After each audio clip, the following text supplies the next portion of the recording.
रविंद्रनाथ टैगोर से किसी ने प्रश्न किया कि गलती करने वाले मनुष्य और गलती न करने वाली मशीन, इन दोनों में से यदि किसी एक चीज को पसंद करना है तो किसका चुनाव करोगे? रविंद्रनाथ टैगोर ने बड़ी गंभीरता के साथ उत्तर देते हुए कहा कि मैं गलती करने वाले मनुष्य को पसंद करूंगा, क्योंकि मनुष्य है वो अनेक प्रकार की मशीनों का निर्माण कर सकता है, लेकिन मशीन चाहे कितनी भी परिष्कृत हो, अच्छी हो, वह मनुष्य का निर्माण नहीं कर सकती है, मनुष्य को पैदा नहीं कर सकती है। वास्तव में मूल्य जीवन को मिलना चाहिए, मूल्य मशीन को नहीं मिलना चाहिए। हम सौभाग्यशाली हैं कि हमें यह मूल्यवान मानव जीवन प्राप्त हुआ है, और इस मूल्यवान मानव जीवन को, इसकी मूल्यवत्ता को बनाए रखने के लिए अनेक साधन उपयोगी बनते हैं। उनमें से एक साधन है शरीर। शरीर जो हमारे जीवन को मूल्यवान बनाने वाला है। उनमें एक जैन आगमों में, इवन भगवती सूत्र में भी शरीर के बारे में बहुत अधिक व्याख्या की गई है। जैन दर्शन में 5 शरीर बताए गए हैं और अनेक योग पद्धतियों में शरीर 7 भी बताए गए हैं। परंतु परम पूज्य आचार्य श्री महाप्रज्ञ जी ने एक नई व्याख्या दी है। उन्होंने कहा शरीर 3 प्रकार के भी होते हैं। पहला शरीर है स्थूल शरीर, दूसरा है यशः शरीर और तीसरा है धर्म शरीर। स्थूल शरीर जिसको पुष्ट करने के लिए अनेक व्यक्ति प्रयासरत रहते हैं। यशः शरीर, यशः शरीर जो व्यक्ति अपने समाज के लिए, देश के लिए कुछ अच्छे कार्य करता है, उससे उसकी यश कीर्ति ख्याति फैलती है, वह एक प्रकार का यशः शरीर होता है। और यशः शरीर चिरजीवी होता है, यानी मरने के बाद भी वह जीवित रहता है। और तीसरा शरीर है जो है हमारे आचार्य श्री महाप्रज्ञ जी ने कहा है धर्म शरीर। धर्म शरीर को पुष्ट कैसे किया जाए? व्यक्ति किस शरीर पर ध्यान देता है, किस शरीर का पोषण करता है और किस शरीर की रक्षा करता है? धर्म शरीर की रक्षा करता है या स्थूल शरीर की रक्षा करता है या यशः शरीर को पुष्ट करता है? कुछ व्यक्ति ऐसे होते हैं, प्राय व्यक्ति ऐसे होते हैं कि जो अपने स्थूल शरीर को पुष्ट करते हैं, उस पर ध्यान देते हैं। यशः शरीर पर ध्यान देने वाले कुछ व्यक्ति होते हैं। लेकिन धर्म शरीर को पुष्ट करने के लिए क्या किया जाए? धर्म शरीर को पोषण हमें सर्वाधिक देना है, क्योंकि यदि हमारा धर्म शरीर पुष्ट होता है तो साथ में ये दोनों ही शरीर, स्थूल शरीर और यशः शरीर भी पुष्ट हो जाते हैं। धर्म शरीर को पुष्ट करने के लिए हमें इस बात पर ध्यान देना है कि इसे किस प्रकार से पुष्ट किया जाता है। धर्म शरीर यदि पुष्ट हो जाए, इसे यदि पोषण दिया जाए तो व्यक्ति सुखी जीवन जी सकता है, भय चिंता शोक से मुक्त जीवन जी सकता है।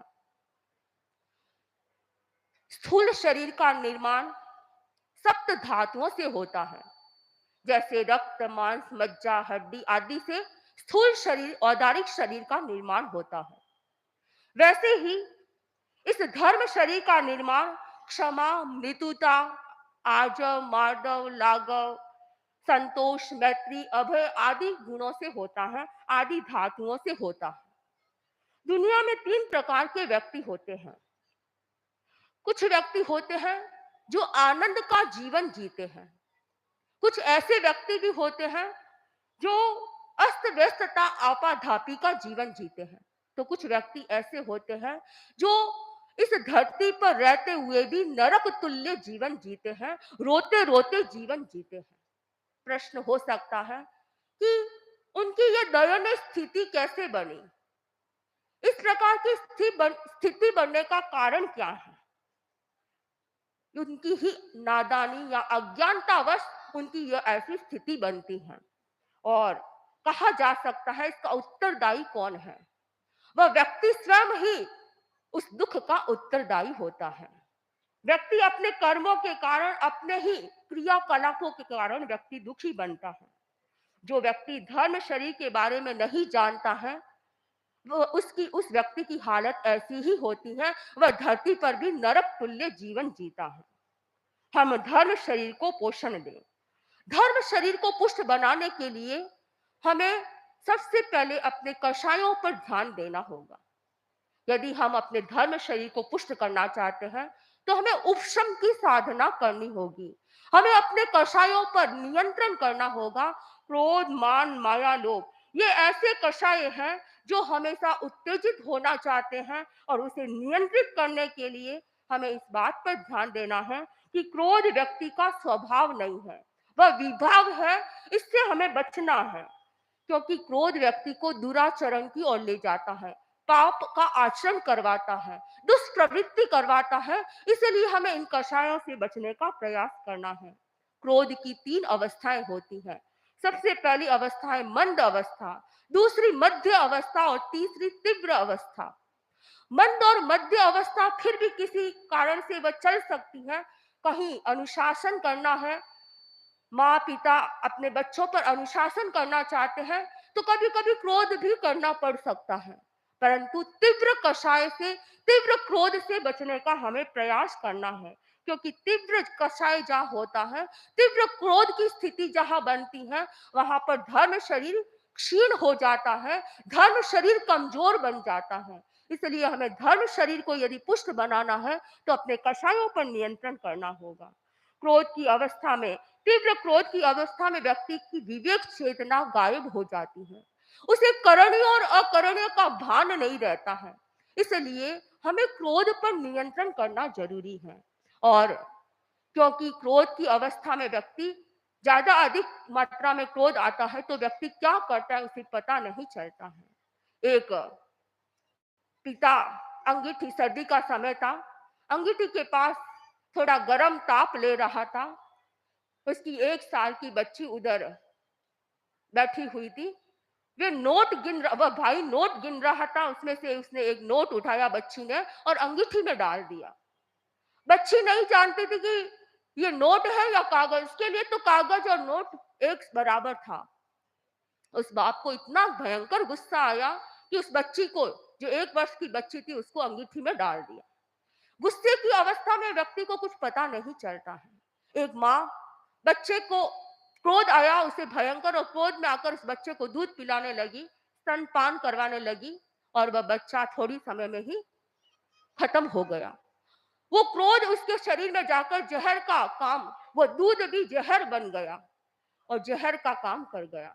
तो क्रोध की ऐसी स्थिति बनती है जहां पर कभी कभी संबंध भी खराब हो जाते हैं, भाई भाई के संबंध खराब हो जाते हैं, सगे संबंधों के साथ दुराव हो जाता है।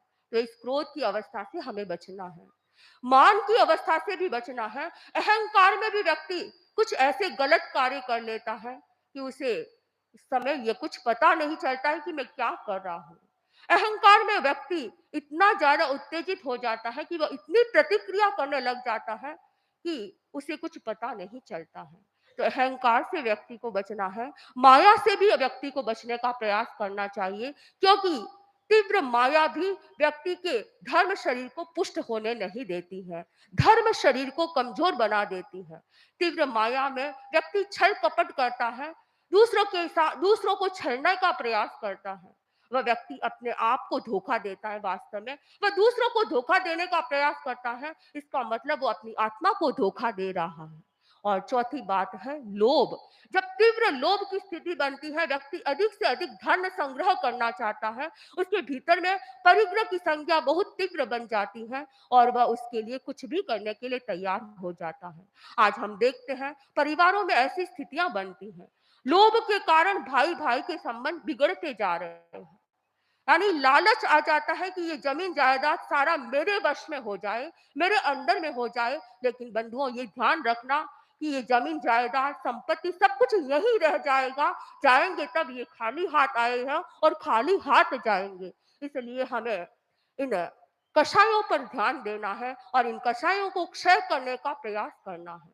हमें सौभाग्य से इस प्रकार आगम ग्रंथ प्राप्त हुए हैं, जहां पर अनेक ऐसे प्रसंग प्राप्त हैं कि हम किस प्रकार अपने कषायों पर नियंत्रण कर सकते हैं। परम पूज्य आचार्य प्रभु फरमाते हैं कि यदि हमें अपने कषायों पर नियंत्रण करना है तो 10वें आलम में एक सुक्त आया है, वह समेन हरे को हम माणम मद्दवया जिणे मायम चज्जव भावेण लोभम संतोषो जिणे।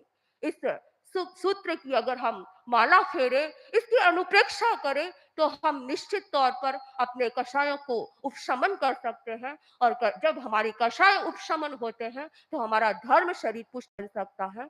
और धर्म शरीर को पुष्ट बनाने का हमें निरंतर प्रयास करना चाहिए, ताकि हम इस धरती पर रहकर हम मानव जीवन को मूल्यवान बनाते हुए अपने जीवन में सुख शांति का अनुभव कर सके। इन्हीं भावों के साथ